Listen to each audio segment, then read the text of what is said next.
Vamos ler um texto de Mateus no capítulo 16, a primeira menção desta palavra igreja, eclésia, nos lábios de Jesus.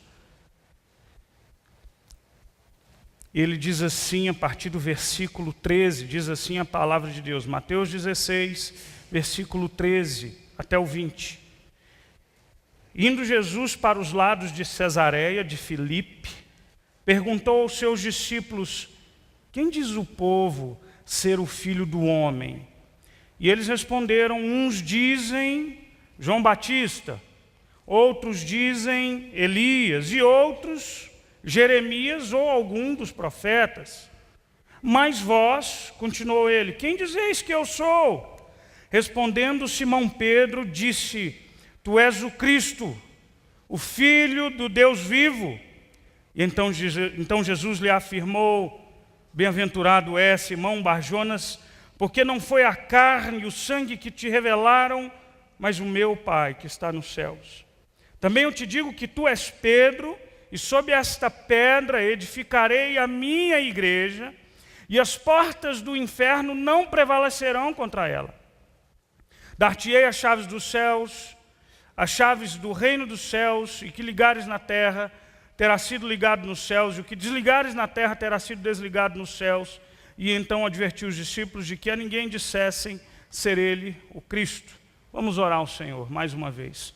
Pai Santo querido, nós estamos aqui para ouvir a Tua palavra, pedimos a Tua direção em nome de Jesus, sem a iluminação do Espírito Santo, sem a unção que vem do Senhor, as nossas palavras aqui seriam absolutamente vazias, jogadas ao vento.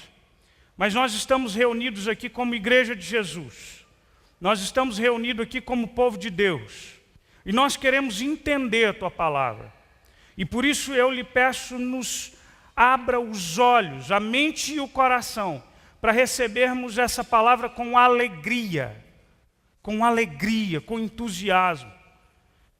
E que o Senhor nos direcione e nos leve sempre para o Teu caminho, para aquilo que é Teu propósito. Abençoa esta igreja e o Teu povo que se reúne nesse local, porque essa igreja é Tua. O Senhor é o fundador, o Senhor é o fundamento, o Senhor é o pastor, o Senhor é a cabeça dessa igreja, e ao Senhor a glória para todos sempre. Amém. Irmãos, o que me faz pensar em refletir e entender que é necessário que a gente trate de um tema como esse aqui na igreja? Falar sobre a igreja de Jesus Cristo.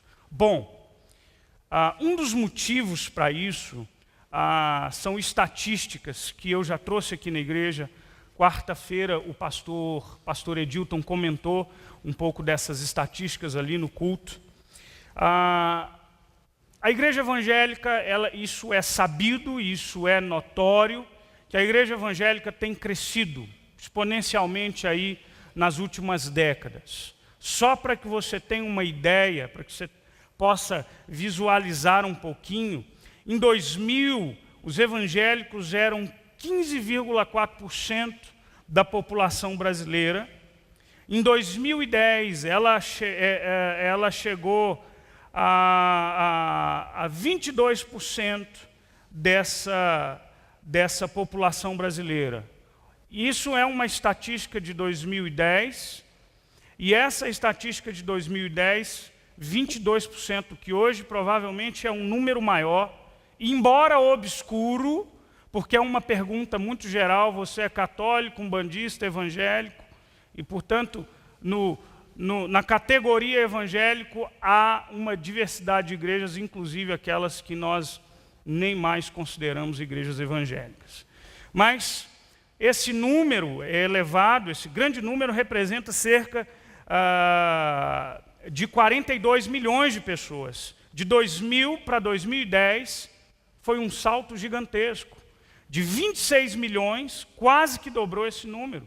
Foi para 42 milhões de pessoas no nosso país que dizem professar a fé evangélica no Senhor Jesus Cristo. O que é que nos chama a atenção? Nos chama a atenção que um outro número, que é proporcionalmente crescente junto com o número de pessoas que dizem professar a sua fé em Cristo Jesus, é o grande número daqueles que são chamados de desigrejados, e muito provavelmente hoje você conheça algum desigrejado. A coisa de décadas atrás, você conversava com alguém, a gente tinha um quadro religioso no Brasil muito definido. Basicamente, as igrejas evangélicas históricas ou as pentecostais que chegaram no Brasil já há muitas décadas atrás, o catolicismo ainda considerado a maior religião no Brasil, e a gente tem outras religiões como o kardecismo, como o umbandismo no Brasil. Mas o fato é que, à medida que essa igreja cresce, é muito comum e muito provavelmente você conheça alguém que diga: eu sou evangélico, eu creio em Jesus, mas eu não vou à igreja. Eu sou evangélico, eu professo essa fé, eu tenho uma Bíblia em casa que eu leio com uma certa frequência, mas eu não frequento igreja nenhuma. E esse total desses 42 milhões, pelo menos aí 10% desse total são pessoas consideradas desigrejadas. Há muitos desigrejados e há milhares de desigrejados no nosso país. Há 2 anos atrás, a revista Cristianismo Hoje lançou uma reportagem com esse tema, falando acerca desse grupo considerado desigrejados. E ela disse que uma característica desse grupo é que 66% daqueles que se autodenominam desigrejados, eles são provenientes de denominações neopentecostais. 62% desse grupo. E o tempo médio de conversão desse grupo é de 5,6 anos, menos de 6 anos de conversão. E esses dados me dizem muito. E eu tenho aqui os meus pressupostos acerca dos motivos para um número tão elevado de pessoas que entendem que eu amo Jesus, mas eu não amo a sua igreja. Eu amo Jesus, mas eu não amo a noiva de Cristo. Quais os motivos aqui que eu consideraria? E eu vou começar então falando para nós, falando de nós. Irmãos, a igreja de Jesus, ela tem uma natureza dupla. A igreja de Jesus, ela foi fundada por Jesus. A igreja, eu não tenho dúvida, e a gente vai ver isso aqui no decorrer da minha fala, a igreja foi um projeto de Deus, é um projeto de Deus estabelecido por Deus, e portanto essa igreja tem uma natureza divina. Aqui se prega a palavra, o Espírito Santo está entre nós, ele fala aos nossos corações, as pessoas se convertem, fazem compromisso diante de Deus e diante da igreja. O Senhor responde orações. Há em nós uma natureza divina, porque essa igreja, ela foi fundada e estabelecida pelo Senhor Jesus. E, portanto, essa natureza divina, ela é inerente à essência e à natureza dessa igreja. Isso é fato. Agora, há um outro aspecto dessa natureza. Essa igreja também tem uma natureza terrena e humana. Seria muito bom que quando a gente fosse sair de casa para vir à igreja, você e eu tivéssemos um cabide onde a gente pudesse colocar os nossos pecados pendurados. Hoje, na nossa escola de dominical, o Odiel estava falando, a gente estava estudando o livro de Levítico, e Levítico fala do bode expiatório. O povo chegava, pegava um bode e impunha a mão sobre ele, como que simbolicamente os pecados todos. E eu corri um perigo tremendo, que eu estava bem na frente do Odiel, ele ilustrando, e ele veio com a mão na minha cabeça, e eu já senti o peso do pecado daquela sala inteira, e aí ele mudou de ideia. Quase que eu viro um bode expiatório. E o bode expiatório, então, era lançado para fora do arraial, como que simbolizando que esse povo e aquele bode que seria morto ali no deserto, ele pagaria, derramaria um sangue e pagaria esse preço de sangue. Por quê?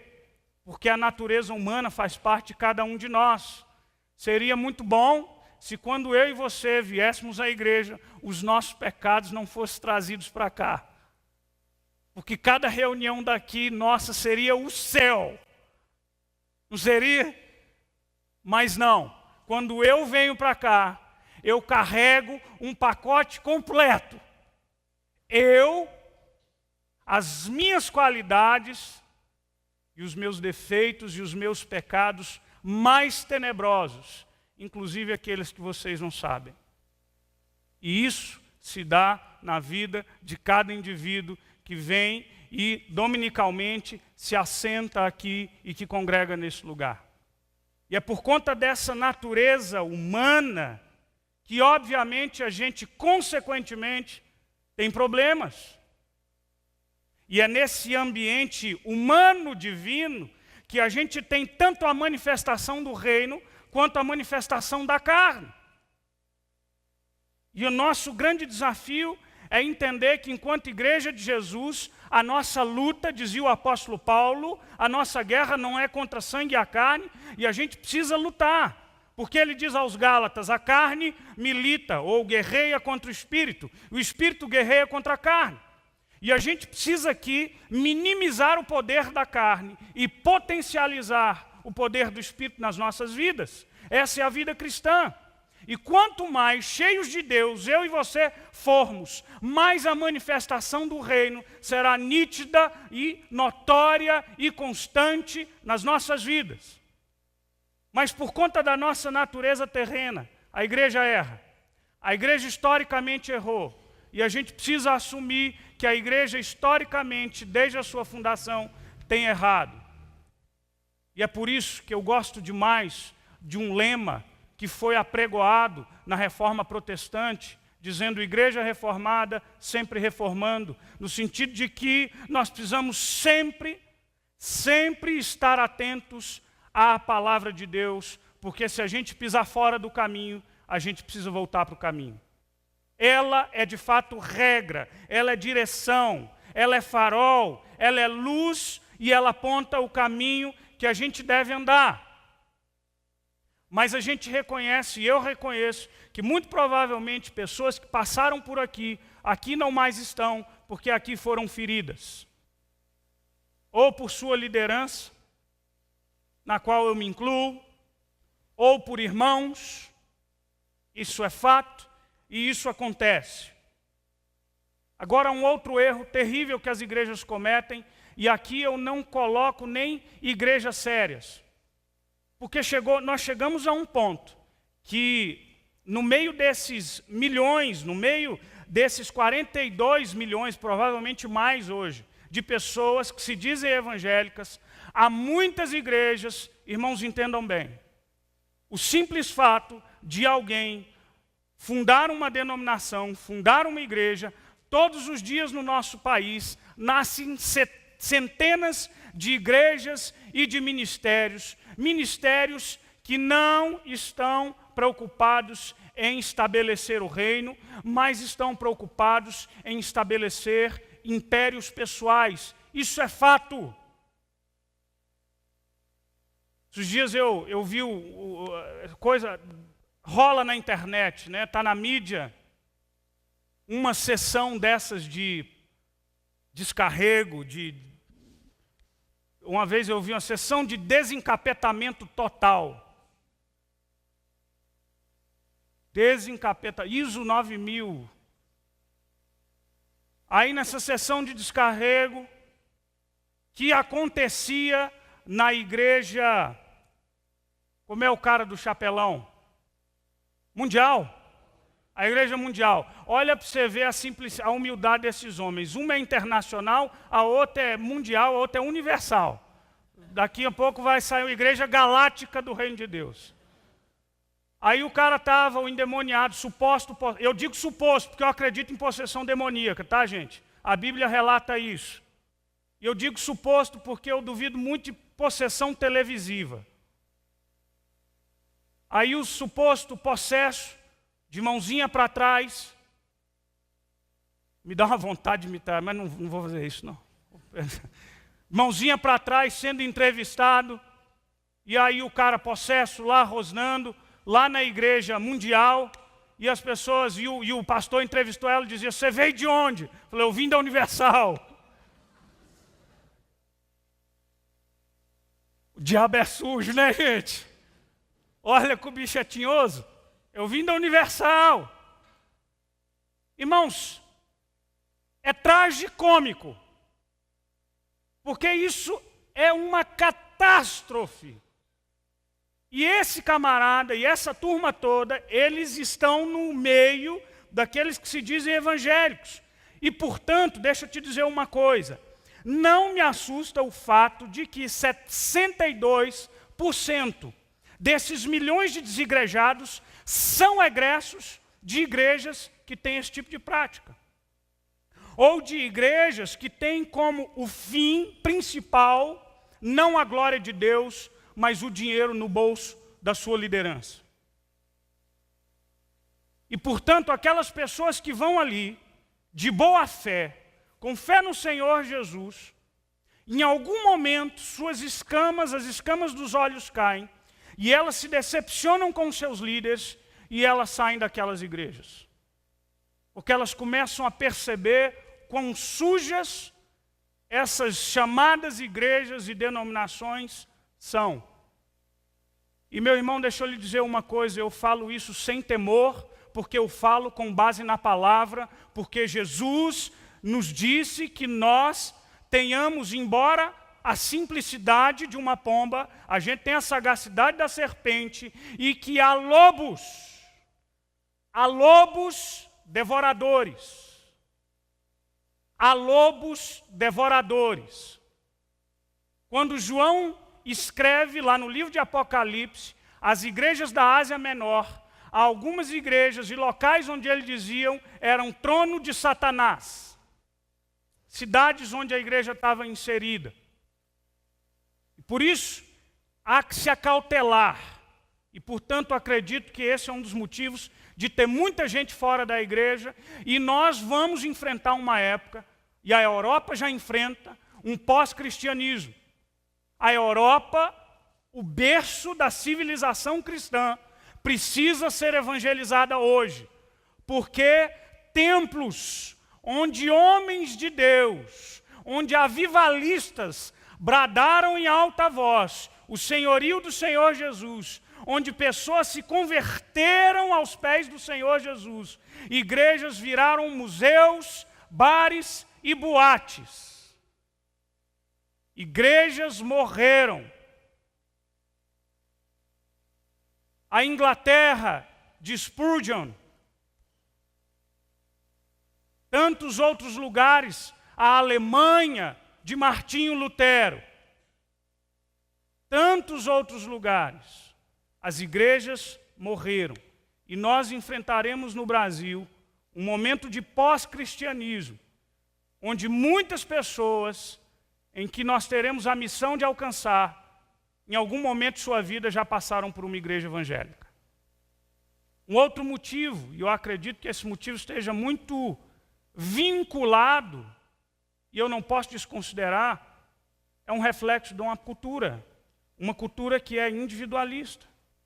Ora, irmãos, nessa cultura onde você cresce e onde você ouve o tempo todo que você precisa privilegiar a sua vontade em detrimento de qualquer outra vontade, um mundo egocêntrico, no mundo centrado à sua volta, onde os seus projetos, os seus planos, os seus passos, as suas escolhas, todas elas têm por fundamento único e absoluto o seu querer, o seu prazer, o seu desejo, os seus planos e os seus projetos.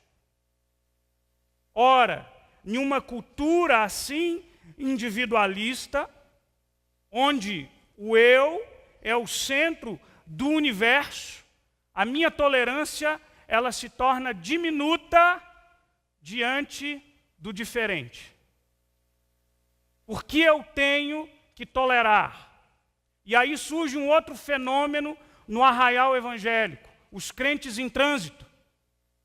O que são os crentes em trânsito? Aquele que vem na quarta igreja e diz, não gosto desse louvor. Aí ele vai lá para outra igreja, não gosta dessa pregação. E aí ele vai para outra igreja, não gosto dessa liturgia.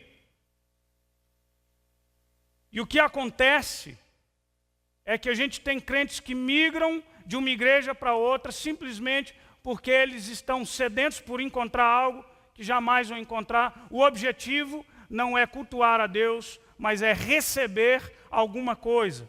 E eu digo, a gente recebe, mas primeiro a gente tem que dar. Ricardo Barbosa, ele compara a igreja como um grande mercado. Um grande mercado onde você vai e você tem imensas prateleiras, e essas prateleiras têm uma diversidade de produtos. E você, cristão, vai a uma igreja em busca de determinado produto e determinada novidade.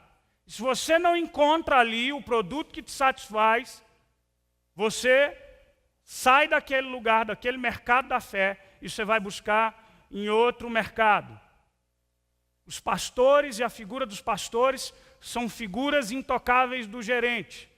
Eles não conhecem as ovelhas, eles não lidam com as pessoas, há uma relação de absoluta impessoalidade. Esse é o grande mercado da fé que está aí para todos os lados. Diante desse quadro, então, eu me pergunto, é possível viver a vida cristã desvinculado de uma comunidade de fé? Essa comunidade de fé, que nós chamamos igreja, é tão somente uma instituição humana? É possível amar a Jesus sem amar a sua noiva? É possível amar a Deus sem amar essa igreja de Deus? Eu quero então, irmãos, observar com os irmãos alguns aspectos que fundamentam a igreja de Jesus, e o primeiro deles está lá em João, abra sua Bíblia, Evangelho de João no capítulo 17. O caráter comunitário de Deus revelado na Trindade define o nosso caráter. O caráter comunitário de Deus revelado na Trindade revela e define o nosso caráter. O que o apóstolo João diz é, a fim de que todos sejam um, e como és tu, ó Pai, em mim e eu em ti, sejam também eles em nós, para que o mundo creia que tu me enviaste, e eu tenho transmitido a glória que tens dado, para que sejam um, como nós o somos, eu neles, tu em mim, a fim de que sejam aperfeiçoados na unidade, para que o mundo conheça que tu me enviaste e os amastes, como também amastes a mim. O que eu quero dizer com isso? Eu quero dizer que o caráter comunitário de Deus, revelado na Trindade, define o nosso senso e a nossa necessidade de viver em comunidade. Preste atenção numa coisa. Quando a gente lê em Gênesis, quando a gente lê lá em Gênesis, no capítulo 1, versículo 26, Deus dizendo, façamos o homem à nossa imagem, conforme a nossa semelhança. Ali há a Trindade, Deus Pai, Deus Filho e Deus Espírito Santo. Quando Deus cria o homem, conforme a sua imagem e a sua semelhança, é preciso que a gente entenda que Deus é um Deus comunitário. Porque Ele mesmo sendo Deus e eterno, Ele é um com o Pai, e Ele é um com o Filho, e Ele é um com o Espírito. Nenhuma relação de troca, de amor e comunhão íntima e perfeita. O Pai e o Filho e o Espírito são um. E me chama muita atenção que sendo esse Deus o Senhor do universo, sendo esse Deus soberano, suficiente em si mesmo, porque presta atenção, eu e você somos limitados. Nós nos definimos por derivação de um monte de coisas. Meu nome é Adriano, quem me deu foi minha mãe. Sou neto da Dona Maria Rodrigues e Tiago Damasceno, por parte de mãe. Eu sou casado com a Daniele, tenho 2 filhas. Sou pastor da 4ª Igreja Presbiteriana. Sou filho de Deus. Aquilo que me define deriva-se muito de todas essas coisas.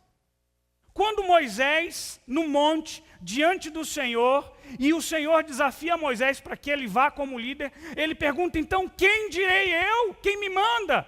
A resposta de Deus é, eu sou. Eu sou o que sou. Eu me defino pelo que sou.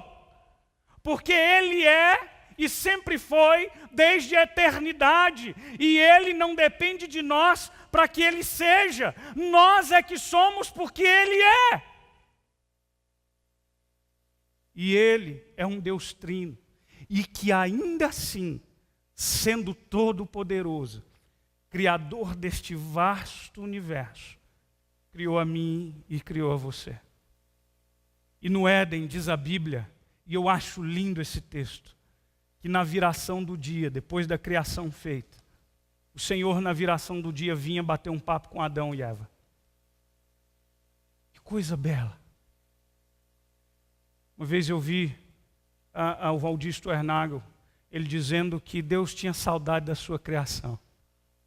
Quando dava de tardezinho, ele vinha no jardim e vinha bater um papo com seu filho.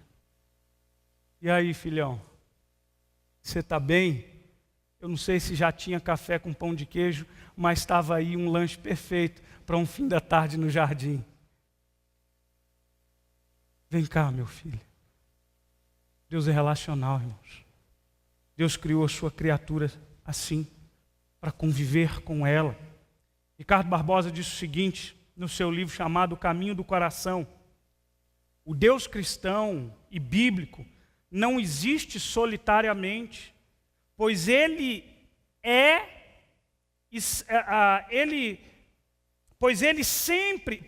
sempre a comunhão das 3 pessoas divinas.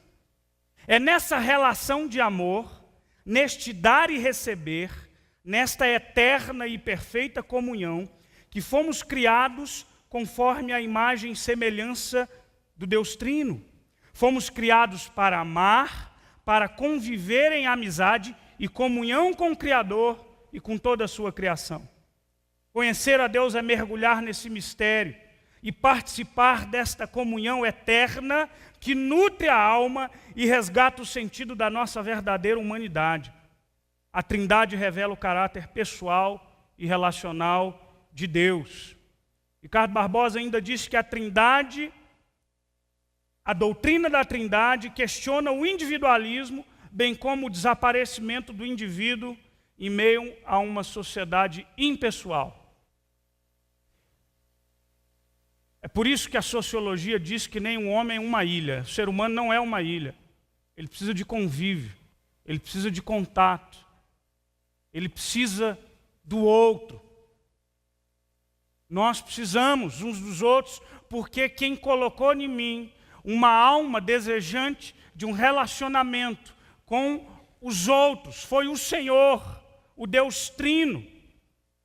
James Torrance, ele diz assim: o Deus triuno da graça, que se revela como um ser em comunhão, criou-nos a sua própria imagem, para que possamos encontrar o nosso verdadeiro ser em comunhão com Ele e com o próximo. E, portanto, nós fomos criados para uma vida e uma vida relacional. Vocês, quando aqueles que tiveram na igreja já pequeninos, aprenderam a cantar: eu preciso de você, você precisa de mim, nós precisamos de Cristo até o fim. sem cessar, sem parar, sem vacilar, sem temer. Lá em casa elas fazem assim. Eu preciso de você, meu irmão. Porque o meu Deus é um Deus trino. E Ele me criou assim. Para te amar e para ser amado por você. Segundo, Deus chama para si um povo. Entenda bem isso. Quando a gente olha para a igreja, e é um erro a gente pensar que a igreja foi fundada no Pentecostes.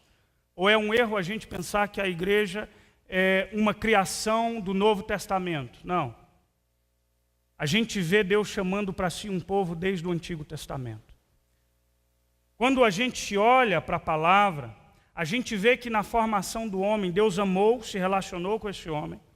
Esse homem pecou e ele se distanciou de Deus. E o seu pecado fez separação entre ele e Deus.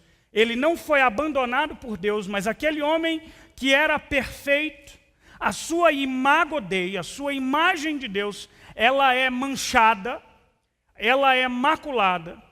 No Éden, o Senhor estabelece um plano redentor, quando Ele diz que um filho de uma mulher pisaria a cabeça da serpente. E aí esse Senhor, Ele chama para si um povo, Ele quer formar para si um povo, que seria sua propriedade particular, que seria uma nação santa, um reino de sacerdotes. Povo esse que teria a responsabilidade de refletir a face do Criador neste mundo que Deus criou, em todas as suas relações, sejam elas comunitárias, sejam elas relações de trabalho, sejam elas relações e atos de justiça, seja o que for. Esse povo que tem a raiz em Abraão, a quem Deus prometeu suscitar uma nação, e a ele chamou e disse que em ti serão benditas todas as nações da terra, essa promessa encontra o seu cumprimento no ápice do plano de salvação e de redenção na pessoa de Jesus Cristo de Nazaré, que vem a este mundo, que prega o reino de Deus, que chama os seus discípulos, que vai para a cruz do Calvário, que sofre uma morte cruenta, que cumpre aquilo que nós não cumprimos, derrama um sangue perfeito, de uma vez por todas, na cruz do Calvário, rasga o véu de cima a baixo, dá a mim e a você o acesso ao Pai, e nos adota como filhos de Deus, e agora o povo de Deus, ele é chamado de todas as tribos, povos e raças e nações. Portanto, esta promessa que foi feita a Abraão se cumpre em Jesus Cristo. E o Senhor edifica a sua igreja. Agora uma igreja sem limites de língua, sem limites de tempo, sem limites geográficos, sem limites e barreiras culturais. Um só povo, um só Senhor. Deixa eu lhe dizer uma coisa importante. Muita gente diz assim para mim: olha, mas a salvação é individual, a igreja não salva. Eu preciso concordar com você, a igreja não salva. O caminho que leva ao Pai é Jesus Cristo e mais ninguém, absolutamente ninguém mais do que Ele e o seu sangue precioso. É verdade. E muito embora a salvação seja individual, você é salvo, mas você é enxertado em uma árvore muito grande. Deixa eu te dizer uma coisa, você foi adotado e você não é o único filho de Deus. Você foi colocado numa família bem grande. Existem irmãos seus que você nem viu e outros que você jamais verá. Mas um dia, quando o Cordeiro voltar, ao soar da última trombeta, todos juntos